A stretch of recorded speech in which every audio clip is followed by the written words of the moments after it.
Amade shema mu nyina ha UTV esuni omamu nsem ni amahodo so dia osemufo ason so eno ene na wie mu somfo ama sapunkuma nkuma jesi Midday esomo de bedi kase mu akotini bi ene se ene omanfo to sanfo be koma hye na wode yakon homa sika ye de bebo ye ho bra afimpim mienu na aduonu nan akoto edwane mu nsem no ye de besomo ewiei saso so ena abanyumayefo aba beto dwa se wonum benya wahamu obupan aduonu miensa esa akesua ntumu e de aka de ogidada ho na aboa mu asetenam adwowom ebio Ghana adwadifo bi akye wadwen e de afa budget ye ne yewura kenofo yata ebekwa kokan no mrahye bedwam no ho ye de ebesomo was the atudwa se eyade a Gifted Rescue International wonomo ede nhwehwemu bi a waye ede afa ehumasua ho aba na yede mu ama ne bonyina besomo enawie kasebomu na mekai mo said this way chocolate drink dey here ayensuo share specialized mineral water special drinks wo mo na ebo ye chidom ne de kase asommo afeyantinsi ensem no ankasa emu majority chief whip wonu ase gina brane ese ensawoma doagi mrahye bedwani onmunyamfo Frank Anodom pre e de atu edwa se budget ye ne omanfo to sanfo e de betu edwa no enya de Ghana fo ensa ebesi fom anase ombeka se twe a wei e na de betu edwa ne mum eye de nkranhye ne anigye e de behye omanfo akonom penisi ye de hianse hade fata na ade ba ko a characterize anase di mu tintimai eye budget we eye ade friend stability economic stability CSC kasam no e benya ne fapim egina yie na afi se ye benchase enyin because no be hwa inflation na start e ba form kakra but ade be di mu tintimai pa e we budget mu ye ekwan asam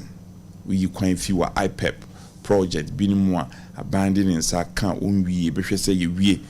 na number of infrastructure, critical infrastructure, it is a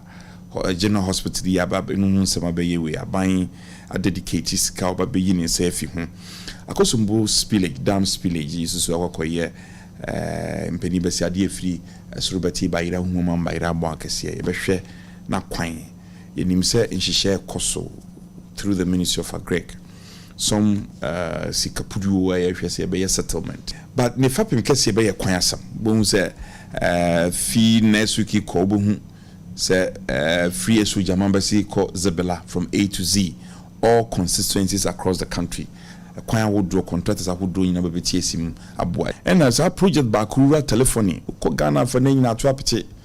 na ebiasha ebi ye adwuma bi so nya adwuma uko be call I saw full pool bi tintintinti wan hwe nyame andi wan fofi ufisro ne yi dan tempuru na uche for wan hwe so na ko dan bibie wo inti rural telephone ni yenim sa ban di sika pudu ba be shimpa asem na wie ya ne se de Ghana for pe kwan asem sika yesi twetwa ma contractor for on ba be yeni nyina ama eze kruma ya shiri nyina baba be fom a road fund. Me pese be hu say road funds since on buy. Sika do sign no me road fund no. Na den no mo disika so ada ya masisa time you me ya kwa maintenance na say. Me ka in 2016 na maintenance factor. And say ya maintenance is share ade na me share quantities ni share na no. Na 53%. You know ka say na is interested. So I'm expecting say minister for roads and highways. The section where Nana Akufo-Addo wahye the finance minister Omrameka no. Obama yehu say yakwan timpon yakwan na. Samri say ya yakwakodu. My expectation and it's as Central West constituency. When I'm a MP am ho. Anti ye problem pa ye yakwan. Every year be a budgeting. And so I don't the day now I will dodge. Ya shani mu anti me hwese afiwe dia. Aban be yadom because aban said yes on betima yaman. Because the kan nyina is kasam say sikasam amamu a ya nyeska entimi ye. The rest of them ma see you miska na wetin da ye nso aman. Yen hwe kuafo so hwese finance minister obedwina kuafo ho If it's Ghana, most of us are careful. It means you're careful in the year. A bit number of money to acquire. Onimonyamfo Harry na dusu so akyere na adwen se wonde wo hwe animu se sikadie basabasa aban no wakwagyegi sika no wadi ni fumfum no wo hwe se owura kanoforiata betumi akyere kwan a obefa so aso saade na no na yenkoso nhwiri sikasa has no option tomorrow than to embark on a difficult mission of expenditure cuts. Therefore, they see growth accelerating or growth of the economy being fast-tracked. There would be huge expenditure cuts. There will be attempt and effort by the Minister for Finance and Government to make debt sustainable. I'm near conclusion with external creditors, including China and Paris Club, on closure on this matter, which has become a requirement of the IMF for the release of the $600 million bailout to add up to the initial $600 million, which was here. I think that we need the $600 million badly before the end of November. Other than that, the epilepsy of the city will be at crashing level. So tomorrow, his biggest news would have been that I have achieved understanding and agreement with external creditors. Regrettably, he would not be able to say that because he still has some difficulties with the external creditors, particularly China and the Paris Club. He has to learn from the Zambian, Sri Lankan experience. So Ghanaians should expect a review of taxation. Now, we must also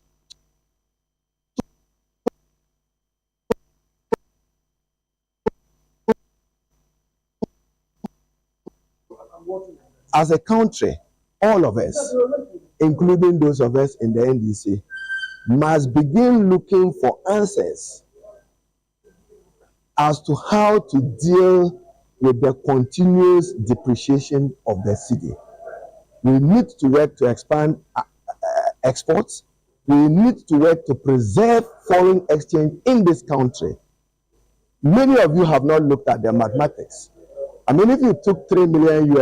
as a businessman in 2021, that was 18 million Ghana cedis. Today, the same $3 million is 30 million Ghana cedis. What activity or project can give you profitability to be able to amortize this particular loan? So the Ghanaian economy will not see any growth. You've seen what they will struggle about. There will be lack of fiscal space. I have said that President Mahama will inherit an enormously challenged economy which will lack fiscal space for him to be able to operate even as president in January 2025 and beyond. Edwadifo bia won kran ha edi niema wo hwe animu se nne wo bete ewe yakon homa ya ye bekenkan ya kire mahebedwafo ni no ato edwa de ukwa de ye wo kina fotosanfo bekwa kopie mu emrese bedwafi o man Ghana ko homa sika afempi no ene adonu nan de no obema Ghana fo nyina ahunu bi we na UTV kase bo ye ne edwadifo bia kase bisa won se budget a wo kina fotosanfo kwa kan e de na wo hwe animu ewum ye adwadifo yi de ye nyina ye nim se Ghana, Osha Ghana, Yesi can summon Osha idea ego from pa. Normally, say Oko Cantamantu say Oko Cotadia, and Yamanayana no boy din, no bonuso as a cosro. And see the Yashia, ya papa, Yaura, finance minister, Kenoforata, and say, Obetimi Aka Bibi. Nkranhye bi ama adwadefo dia obetima kan aye anasa waye ama enyama abafom sene be ya yensa ye ton ade no ye hu ebe hehaye ye niema ye kofa beton no omo so behwe ama no mateso ama ye insa se omo teso a senka store fo no so teso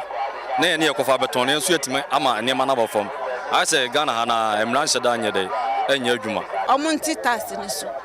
tax omo ma tax no platform kra na yenso aye kwa ye koto no 11 yenso yenye binto enema ne boa ye den dodo nti omo ntete tax no so kula no kula ne hia ye nti omo ntete so na omo tete so omo hwe se omo fa ne ma na ye kofa no so omo be ma ne ma na ba fa omo mani nko ho se ne ma na omo te so no omo so ate so ana se ejina ba bi ejina petrol fu ye ya tum dodo yeah nti ama like ye nyama ntimi eden enrane nti empire ball say like be 2024 like omo hwe na muti fu ye so omuti Syria after that ni yeah force for ton force yet any trade phone lead and omo ko na mo ko fix counter my omo je surprise ni go no omo high nyama no an yet is ko no mo nti so enti omo hwe na omo nya bibi mfa o side na mi wo gidie wo mo mu pa say on be enti ne to aba no mo but this time no said the new ma ko ama ye lusu hope ko enti me se wan hwa fi mi to aba ko san ko yo what ya say and me hu nan say ko ye bat ye srom omo mani o makoye ya beto dodo ya beto ama na broso enti ye srom pa omo moaye Ashenkafo bi nso akere wadwen se won de wo hwe se fa wo bo ebetumi abafo Yakupon ya duma dachina Ghana for hwe ni mu se fotonsanfo be kwakọ pie mu o ma Ghana mrese bedwa fie na afempi no eni adunu na akọ masika no panyin asane mu Ghana fo nyina ehunu bi na we na UTV kase bo eni Ashenkafo bi kase bisa won se o china budget ade na wo hwe ni mu se be firi mu aba yen driver for de yen ni boafo bia wo aban mu na yen dia ye hia yen se fo ni be ba fom phone ebeba form na dawa for no yanzu yan ahoto sinisi passengers no su be yan ahoto atuma afuka no phone ni kosoro na roll fe no wosoro passengers ni ntumi mfuka no yo mo ba e mu angu ka se gu ha anapa o mu lodu fi dan soma di bedu ha no obi yan ntumi lodu nko bio ye na egu ha yi nti the whole day ni na no wakwa yitu se phone ni ba form na roll fe ni ba form a obi wo fi obetuma afuka ba betwa de e de akọ se mbasa de a de yeti ho ane ahokyere saa na bigu yen so spare parts no so a ekosoro no eno so onyi so emayen cause unda ukoto ka ho nyoma ebode den yentumi nto ka wona fo ni ntumi nto ne wo mo de amayen nti dio ka wona no koto ka amawa price ope no na ode ma wo da ba ne se beji na fa ya adwuma se wonji a oso betena fie komedo fu ni plus ni kosoro pa na fa hwe system no ma ama ye driver for so ho kire ye because it bet man be station na wonya nipa ba akokran lodu mfanye de enko e bia wo ma wo nkra ne yela wo hwe wo musu school na wo yele baba be dile ma fiti anopa no bia me fro ka no na dizia no so kwa na ede e kosoro nti ama de se de adwuma na ede aye dia maye in fact dizia no ba no dizia na se wisu no boy de maye nti no yesen so member for me maye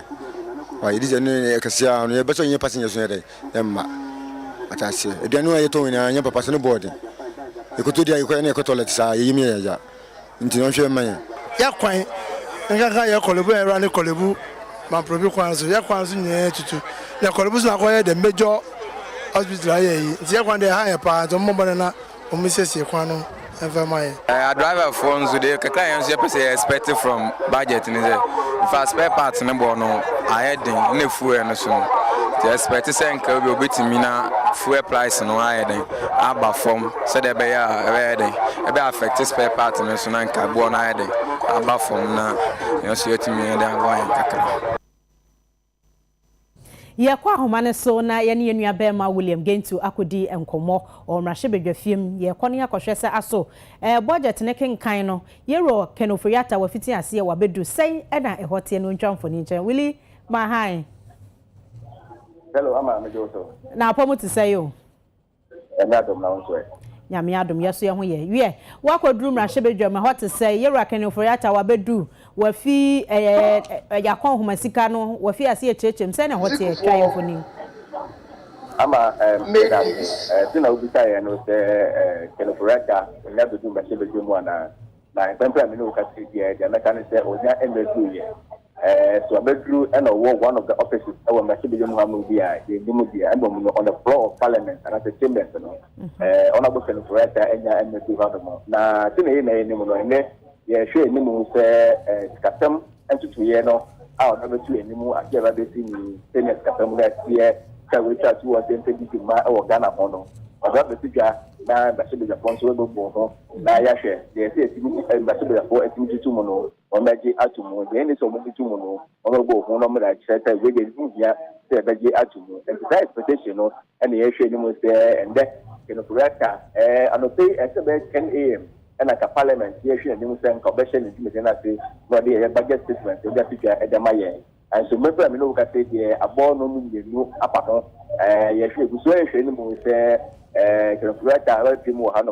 na the work at the Magana for with Miss and Musa support at the actual Ghana for. Now, answer now, Obabano, and now answer on the budget statement, as I was to get the actual Nimus 24 days, Simono, Sikasan, abandoning Simo, the Sambo Ghana Obrano. Expectations of who don't ever only anti-Smithie again come from the minority, and I say so majority side now, we are actually again. Or more expected from the budget and then. Now, we will not have the amount in the Eka and at the MPC and minority side, don't Fano, you're more Eka and say, and the prayer, much like all my name, and to say, I want you all my name, or more ensuring most of the and the policies that would go and that's an statement of the Babano, and that's also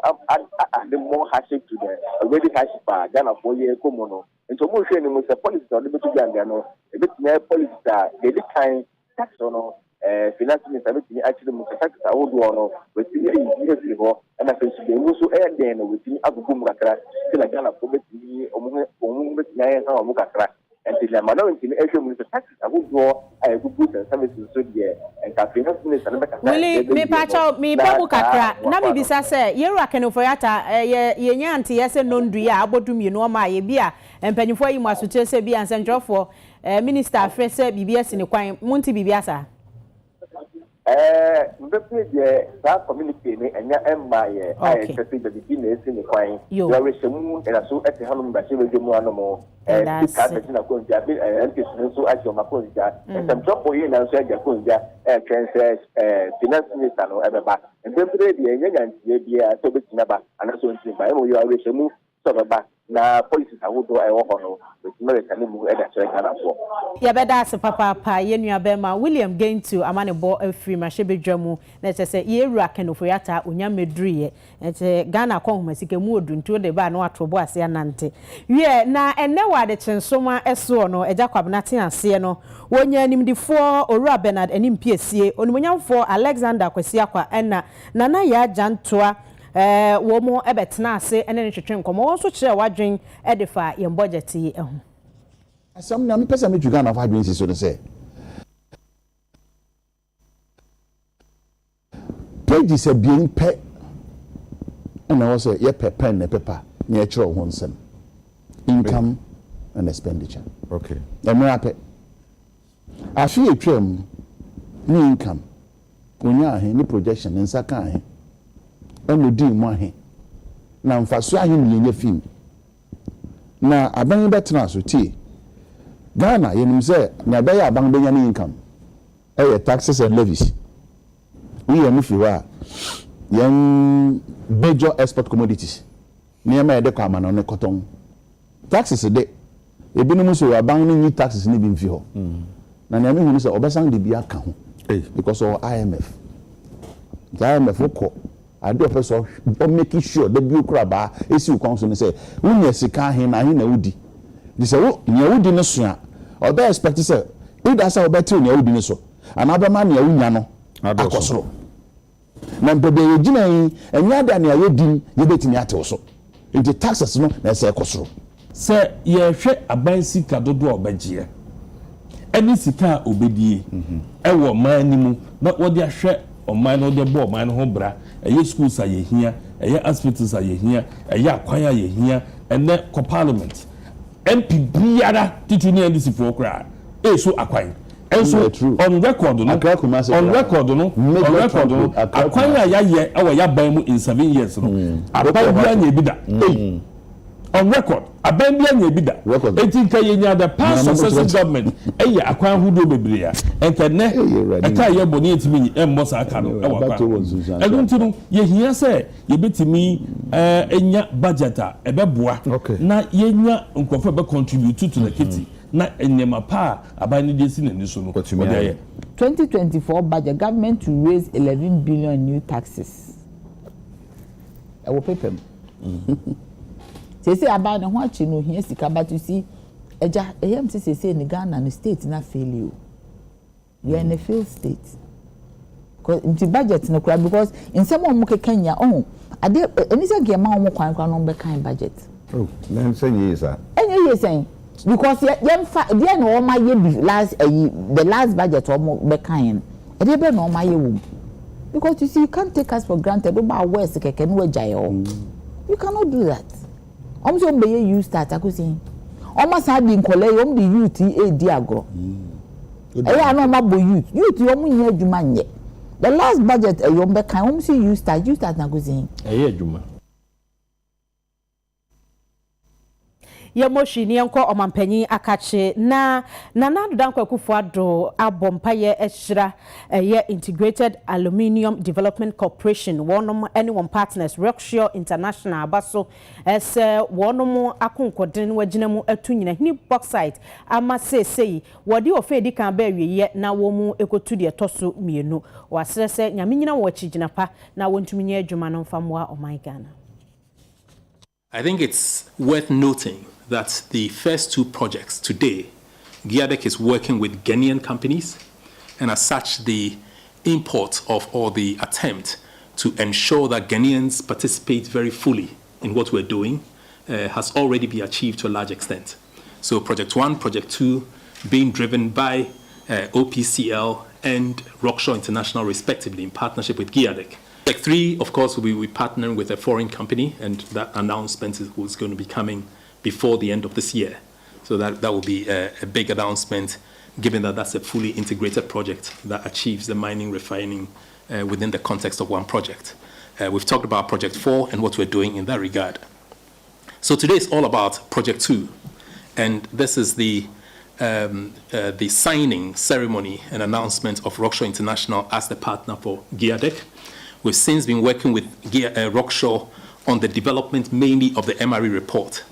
Mr. President, essentially the MRE report is essential to driving this whole project because under international standards, it's important that we capture the full measurement of the bauxite resources we have by recognized standards of measurement. In this case, we use the JOG measurement. Technically, that's a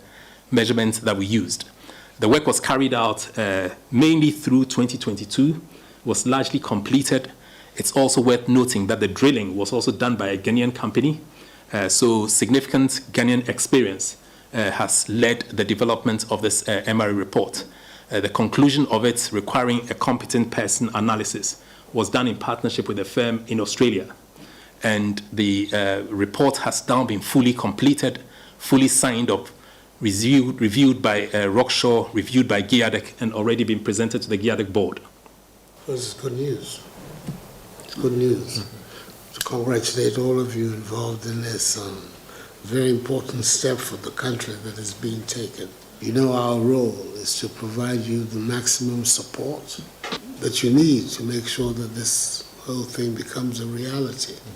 I think that if we're able to do that, it would justify completely our thinking, the whole Giadec concept, that we will find a state vehicle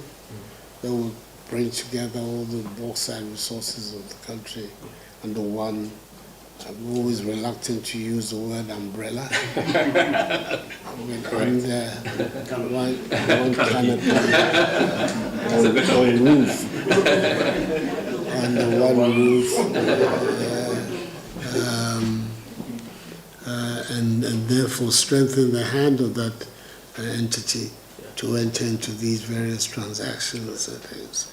This is very good. It's an exceptionally good news today. Thank you. Yeah. All right. Nansen ye wo hwa ne ehunu video bi se asantemawura ne se tu ababio wa frefre ne manfo ye wa chichi ne benche ye de ato wonu manim se wade aye yie na wa no waye aban kwa aban ba konfo no che atete apansam ti sa asantema ammo aboso na yankasa anchechire asanteman ansi ho na gia esei no wonu ma anye ne yie a ebeje nsemu emrahye biwafo kwa asetena no ye minority caucus wo makasa bona baso ama owura kwabena minta akando se jimpo ena aye seyi a eni ayasabia akade na ye mo animu asem. It is great concern that we address the current state of Komfo-Anokye Teaching Hospital, which unfortunately mirrors the deteriorating conditions observed in many health facilities across the country. According to the preliminary 2023 Harmonized Health Facility Assessment Report, only 15% of our national hospitals have routine maintenance for infrastructure. It is instructive to note that as of now, the Greater Accra Regional Hospital (REG) have no functional imaging equipment, neither MRIs, CT scans, or even X-ray machines are working. This deplorable state of our hospitals do not only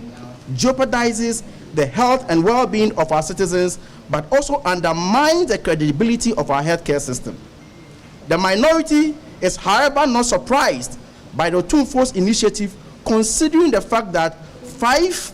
years after President Akufo-Addo's promised Otumfo and Asante to complete the construction of 500-bed, 138 million euro Komfo-Anokye maternity block project, contractors have abandoned site, and the completion of the project is now uncertain. In light of these challenges, we call on government to reassess its priorities and recommit the completion of critical healthcare infrastructure projects such as the Komfo-Anokye maternity block, military hospital at Afari, regional hospital in Sewua, the Kumawu District Hospital, the La General Hospital, Agenda 11 project, and other numerous abandoned hospitals littered across the country. The health and well-being of our citizens should be paramount, and we implore the government to uphold its responsibility in ensuring that our healthcare facilities meet the required standards. Ghanaians are gradually realizing that they can no longer depend on the Akufo-Addo government to maintain our hospitals, let alone add on infrastructure and equipment. Health workers are at their wits' end, with many opting to leave the country entirely in search of countries where they can get the very least the equipment and facilities they need to do their work. It is therefore very inspirational that in the face of abandonment and disillusion that Ghanaians are faced with due to the gross negligence and dereliction of duty by the Akufo-Addo government, the Otumfo has decided to rise to the occasion by mobilizing resources to attend to a need that should have been catered for by our tax resources. We therefore want to congratulate Otumfo and call on other chiefs to emulate his stellar example. We collectively strive towards the improvement of our health care system. We encourage citizens, businesses, and philanthropic organizations to join hands with His Royal Majesty, the Asante Hene, in supporting the Heal Komfo-Anokye campaign. Together, we can make a meaningful impact and ensure that the Komfo-Anokye Teaching Hospital stands as a model for healthcare excellence. Movement for change penyini kwankyerefo ya wada no asan ye kofare bai eye Owura Alan Kojo Chematin na ode atu edwa ya wone civil society organizations no ehia kye na dwempo de wo be ya boa Ghana nti eseso so na sen eboa emetumi ebemu. Se Ghana ye na ade efrem national development the padudo no ebedi achi na abokwan amaye se ahana yefa aye Ghana man na obi aba se me manifesto aba eno na me be gina so de bebu na me need say we need a national development plan no under movement for change no omadi kan ebe the plan of great transformational plan GTP ediaba as a framework for a national development plan. You so ya come on say the party do na ajiatu afesu so ajiatu say yenya reforms na sakraye ewo ye constitution mu normal bebre wo mu a say yansisem in the constitution aye omano emra pon a enu na ye nyina di so a normal bebre enkoso ye wo Ghana no if you say constitution no emma ho kwan emma science no ma it is if you kwan nim nyema sakraye so go badia and say reforms and I say society our constitution. We don't need that number. We need a slimmer number. So we are actually talking beyond just ministerial appointment or reshuffle, which will not happen by then. That's not going to happen because my good friend Amado, I've stopped asking him because anytime you ask him something, he doesn't do it. So let's forget about the downsizing of the ministers. But critically, if a finance minister who I see to be a much more serious person wants to deal with the economy in the way it ought to be dealt with, then he should start thinking about how to reduce the size of the public service and the civil service. In fact, most of the people he brought into government, they should sack them. This is also added to the kitty. It's strange. Brought too many people into the public sector, taking humongous salaries for doing no work. The same thing that we've also heard about the one district, one factory. And so my question becomes, if we don't do something different, we just focus on exactly what we have had in the past now, we might not achieve it. Clearly, under the First Republic,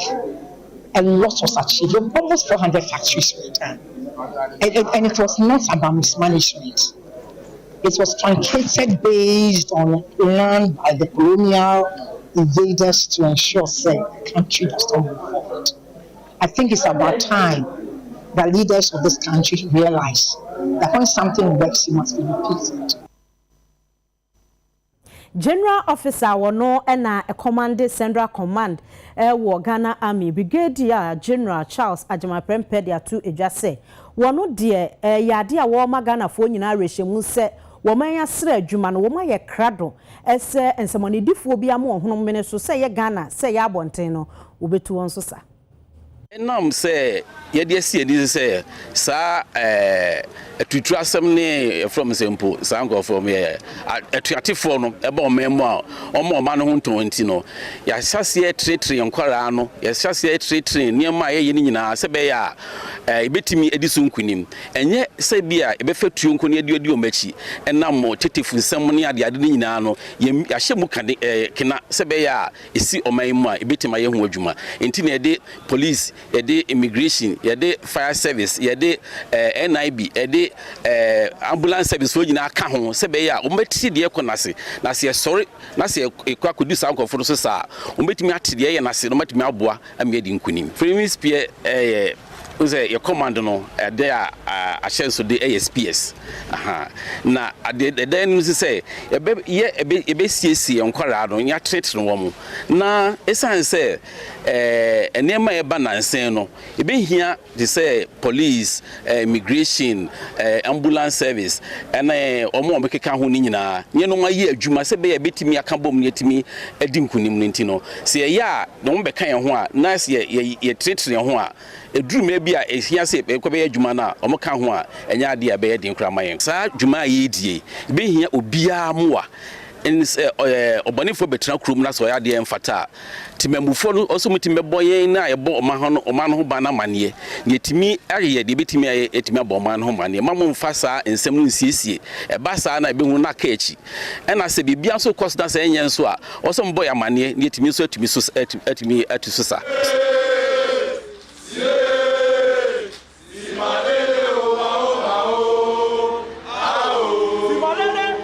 Nananma himfo bi de afutuo amagana aban se wommra entosi ni je na ye krafri ama hodo so de bo memu na mwa ma akuafo a wa hedo ntosi ni je ne no enya mfaso na Ghana ne ma wura ho pa ntos yo ene je ne yo ntosi ni je ne yo ya krabi fralata yo ya krabi afri Burkina yo ene ni je yo Minister Asinamu MC yo me sramu mon famin kran ko agriculture minister say yo o twebo to na se Ghana yentimi nu ya to su ni je na ya betna se ye bedidi won ni je to su je na wo yo o hiana atwa mama ne sika sema enko yie no yo enu bi asenie yo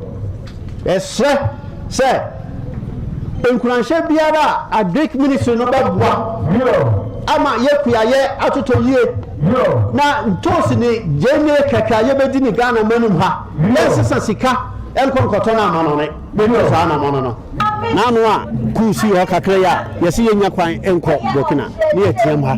yɛnya gyene ni to kɔ abɔnto kɔtɔ gyene baako a sika a yɛde to so no ɛnya asɛm ketewa ne ntosi baako a wontumi ntɔ ɛbaa ne sɛ fa kwamiti koraa no wotutu ha de gyene hyɛ ha bɛbɔ wotutu ha de ntosi si ha bɛbɔ na yɛsesa sika hard currency ɛkɔtɔ gyene ɛfiri obi man so yɛaba bɛdi ne wɔ ha nti me deɛ yɛme ka tiawa ne sɛ aban ɛfiri ne kure ɔmfa ɛsono ɛnto at least nneɛma biribi wɔ hɔ a yɛntumi yɛ no wɔ ha ɛne yɛbɛtumi ankɔ mfidie ne nneɛma yɛde bɛyɛ yɛntumi anyɛ bi yɛbɛtumi akɔkra aba yɛawerɛhosɛm yɛni guaseɛ ɛma Ghana man sɛ yɛsesa yɛ sika yɛkɔ ma ɔman a ɛhɔ kura nsuo ntɔ hɔ Burkina Faso nsuo tɔ ha ɛkyɛn hɔ ɛhɔ desert almost ayɛ nkurukyi wɔ mo so mutumi dua gyene etumi dua ntoast braai a yɛbɛtumi adua mmɔho yɛate akɔtɔn no baabi ne yɛanya sika ɛyɛ ka sɛ ɛbɛka yɛ ho abom peace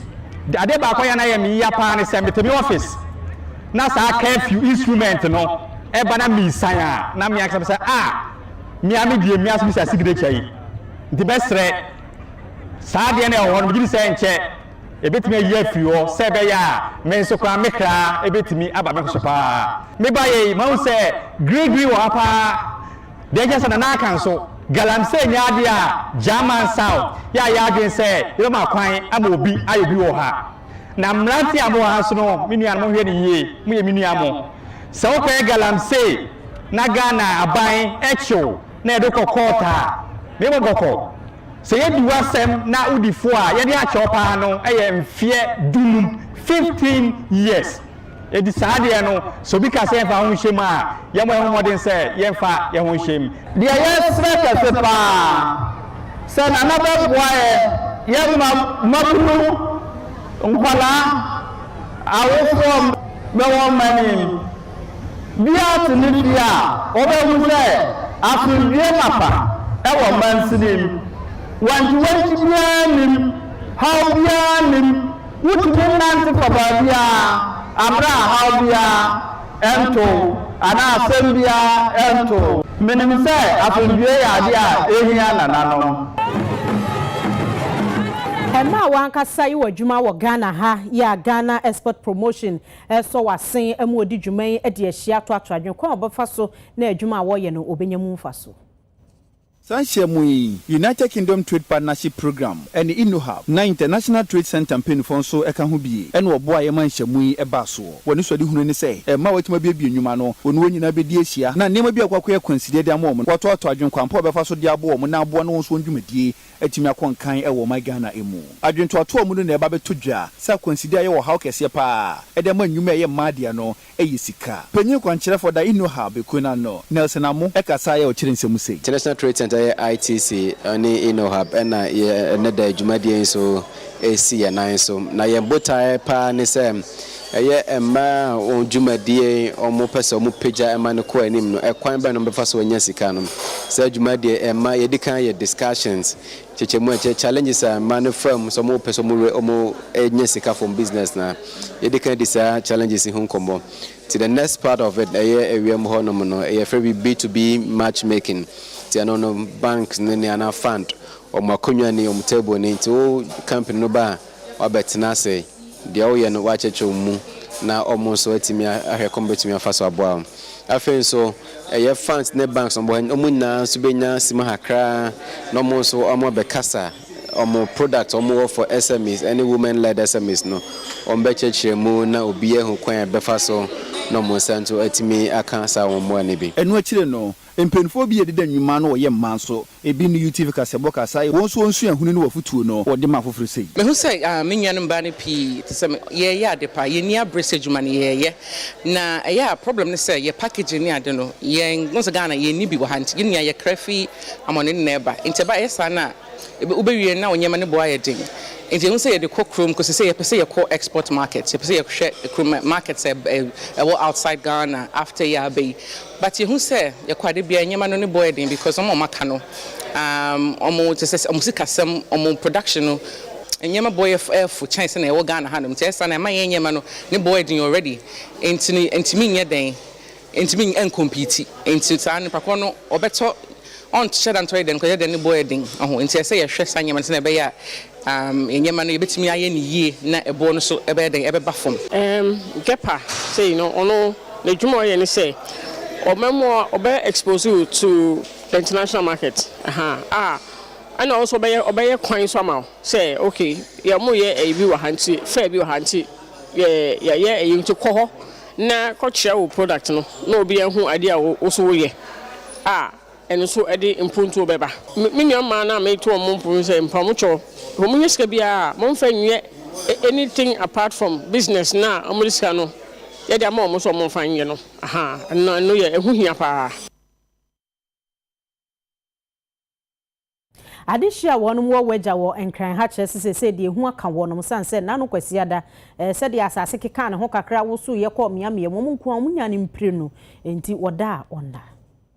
ɛna no kwasi ada asase pusu ne ho kakra ɛwɔ enkran ye ne ba bi ti sɛ gonse Makati Hills upper wager lower wager SSC tetegu ena bia ya hodo ekeka ho no wochim se wo so mpire no anpa no nso bopa mu no asase ne pusu ne ho kakra no nkono fam susu no esan pusu ne ho kakra we na ma de hia wo wagya ne pata mu chirim se de suraba won so pa oni atwetwe nkomo sei yete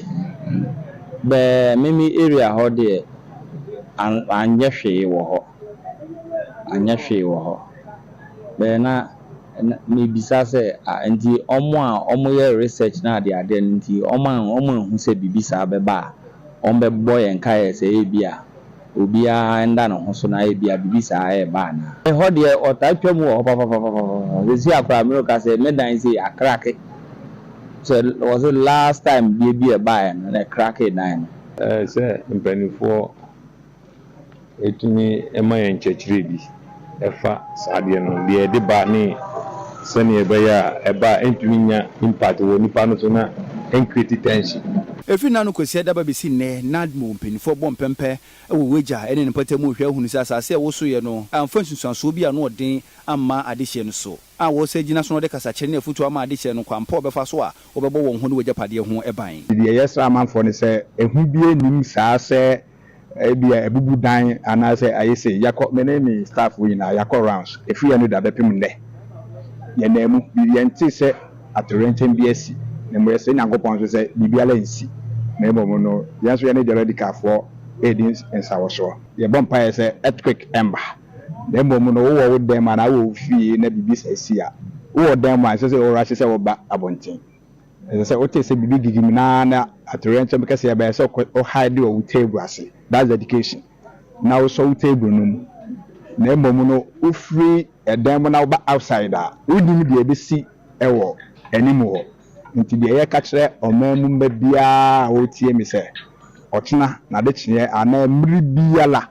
te o ho na o te se bibi atorenchen bi asi te se de si o Japan ne Korea ne sa ne ma na ye bompa se ya hade e bi si na mbom se bibi si a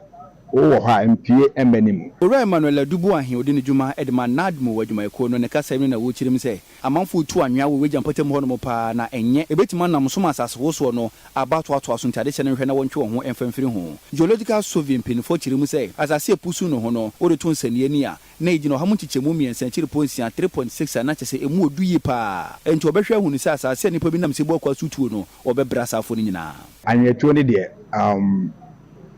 say ya no ya tuhu anamon the mebre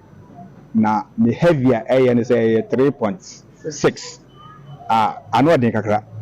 3.6 na so the radical for the information anodin and na me ka say mun video say me ka say enkoye say earthquake na we yet no nti the air bomb pie ne say the radical for no so be ko nhwehwemu te say the nadbo yan so ya na ma pro na yan so ya nhwehwemu no the yesre titiri ene bagagba we municipal assembly no sempani so de omo ho bagim na yakwa pro Ausan for ye damase ye homeso atonkra ye ba bongo di farade agudie mu nsema waboabo no beto ayeso